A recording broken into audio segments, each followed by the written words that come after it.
from Gandhi to Ambedkar, the Voter Adhikar Yatra culminating in a march from Gandhi Maidan, the iconic Gandhi Maidan in Patna, where Rahul Gandhi and other leaders will pay their homage to Mahatma Gandhi and end their yatra at the Ambedkar statue by paying homage to the leader, and clearly a big message that this has been a sort of symbol of change.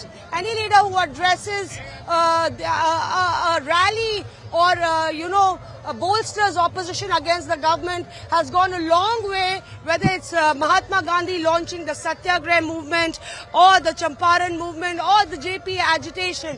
And clearly, the Congress leaders, all leaders are all set to make it a symbolic march against the ruling NDA government right here in Patna. We'll try and get a sense from Avinash Pandey is right here, and we'll try and get a sense from him. Avinashji, do you think that this is going to be a turning point for the Congress in Bihar? Because everybody is saying that Rahul Gandhi seems to be in the lead role, and we can finally find some Congress workers lifting the Congress flag. See, the people of country in general have already accepted Rahul Gandhi ji as the leader of the nation, who is carrying the cause of common people and also to the downtrodden.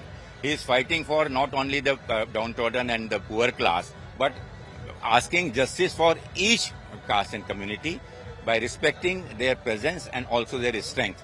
So this resolution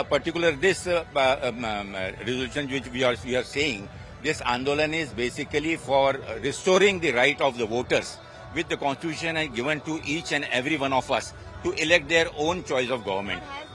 Really gone down to the masses, and do you think it will sketch the revival for the Congress? Today I can say that that one and all, each and every one of the citizen, whether he belongs to any caste, creed or community, he is believing and he has the firm belief that this government should go, because this is a chori ki sarkar hai and they have no right to stay in power. Right to stay in government, that's what the opposition leaders are, clearly saying as far as cornering and slamming the ruling government is concerned. With video journalist Abhishek Singh, this is Mosmi Singh in Patna for India Today.